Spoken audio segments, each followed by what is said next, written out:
बिस्मिल्लाहिर्रहमानिर्रहीम।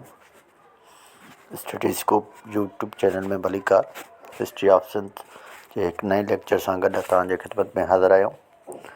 अॼोको जेको उनवान आहे उहो आहे सिंध जा अहम जबल ऐं पहाड़।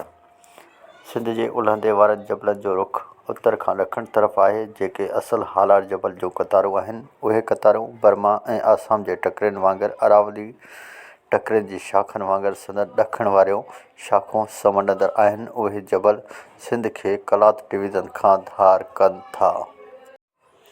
सिंध जे ॿ हिसनि में ॿिया बि जबल आहिनि।